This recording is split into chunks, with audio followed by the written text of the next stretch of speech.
மாண்புமிகு பேரவைத் தலைவர் அவர்களே, மாண்புமிகு முதல்வர் அவர்களே, இந்த அவையிலே பங்கெடுத்திருக்கின்ற சட்டமன்ற உறுப்பினர்களே, அமைச்சர் பெருமக்களே, எதிர்க்கட்சி தலைவர் அவர்களே, உங்கள் அத்தனை பேருக்கும் என்னுடைய வணக்கத்தை தெரிவித்துக் கொள்கின்றேன். மாண்புமிகு முதல்வர் அவர்கள் மிக முக்கியமான தமிழ்நாட்டுடைய உரிமை, தமிழர்களுடைய உரிமை என்கின்ற அடிப்படையில் ஒரு தீர்மானத்தை முன்மொழிந்திருக்கிறார்கள். இது வரலாற்று சிறப்புமிக்க முன்மொழிவு. நாம் அத்தனை பேரும் சட்டமன்ற உறுப்பினர்கள், தமிழ்நாட்டு மக்கள், தமிழர்களுடைய உரிமைகளை பாதுகாக்கக்கூடிய அத்தனை கட்சிகளும் மாண்புமிகு முதல்வர் அவர்கள் முன்மொழிந்த இந்த முன்மொழிவை எந்த பாகுபாடும் இல்லாமல் ஏற்றுக்கொள்வார்கள், ஏற்றுக்கொள்ள வேண்டும் என்கின்ற கோரிக்கையை முன்வைத்து விடுதலை சிறுத்தைகளின் சார்பில் முழுமையாக இந்த தீர்மானத்தை வரவேற்கிறோம், பாராட்டுகிறோம். இதற்கு அடுத்த முன்னெடுப்பு என்ன என்பதையும் நாம் தெளிவுபடுத்த வேண்டிய தேவை இருக்கின்றது. இயல்பாகவே இந்தியாவினுடைய கடைமடை பகுதியான தமிழ்நாடு இயற்கையான வற்றாத ஜீவநதிகளை கொண்டிருக்கவில்லை. பாலாறாகட்டும், முல்லை பெரியாறாகட்டும், காவிரியாகட்டும், பிற மாநிலங்களோடு இயல்பாகவே நாம் நீரியல் தேவைகளுக்காக போராட வேண்டியிருக்கிறது. இந்த சூழலில் புரட்சியாளர் அம்பேத்கர் அவர்கள் இந்த நீரியல் தொடர்பாக நீர் பிரச்சனை குறித்து என்ன மாதிரியான தீர்வை முன்மொழிந்தார் என்பதை நான் இந்த அவையிலே சொல்ல விரும்புகின்றேன்.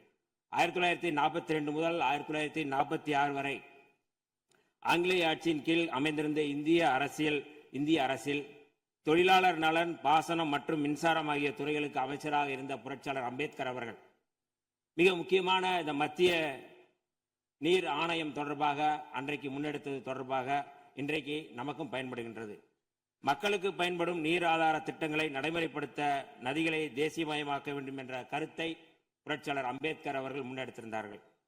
மாநிலங்களுக்கு இடையிலான நதிகளின் பயன்பாடு குறித்து புரட்சியாளர் அம்பேத்கர் சொல்லும்போது, ரயில்வேக்களுக்கு மாகாண எல்லைகள் ஏதும் இல்லை என்கிற போது, ஆறுகளுக்கும் அதேபோல் மாகாண எல்லைகள் எவையும் இருப்பதற்கில்லை.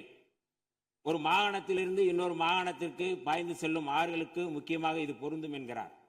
காவிரி நடுவர் மன்ற தீர்ப்புக்கு எதிராகவும் கடந்த 16/2/2018 அன்று வெளியான உச்சநீதிமன்றத்தின் இறுதி தீர்ப்புக்கு எதிராகவும் ஒன்றிய அரசின் நீர்வள குழுமத்தின் திட்ட மதிப்பீட்டு இயக்குநரகம் மேகதாது அணை தொடர்பாக விரிவான திட்ட அறிக்கையை தயாரிப்பதற்கு கர்நாடக அரசின் காவிரி நீர்வாரி நிகம நிறுவனத்திற்கு அளித்த அனுமதி தொடங்கி தமிழ்நாடு இதனை உறுதியுடன் எதிர்த்து வருகிறது. தமிழகத்தின் வேளாண்மை சார்ந்த மக்களின் நலன்களின் மாத்திரமல்ல, கர்நாடகத்து விவசாயிகளின் மீதும் நமக்கு அக்கறை இருக்கிறது எனும் இச்சூழலில் மாண்புமிகு முதலமைச்சர் அவர்கள் முன்மொழிந்துள்ள தீர்மானத்தில் குறிப்பிட்டுள்ளபடி கர்நாடக அரசு மேகதாதுவிலோ அல்லது காவிரி படுகையில் வேறு எந்த இடத்திலோ அணை அல்லது எவ்வித புதிய நீர்த்தேக்க திட்டத்தை பிற படுகை மாநிலங்களின் இசைவு இன்றியும் ஒன்றிய அரசின் ஒப்புதல் இல்லாமலும் மேற்கொள்ளக்கூடாது என்பதை விடுதலை சிறுத்தைகள் கட்சியின் சார்பில் நாங்கள் வரவேற்கின்றோம். அனைத்து மாநிலங்களுக்கும் பொதுவாக செயல்பட வேண்டிய ஒன்றிய அரசு இவ்விவகாரத்தில் தமிழ்நாட்டின் நியாயத்தை உணர்ந்து செயல்பட வேண்டும். கடந்த 21/3/2022 அன்று இதே பரவில் இதே பொருள் குறித்து தீர்மானம் ஒன்றில் விடுதலை சிறுத்தைகள் கட்சி தங்களது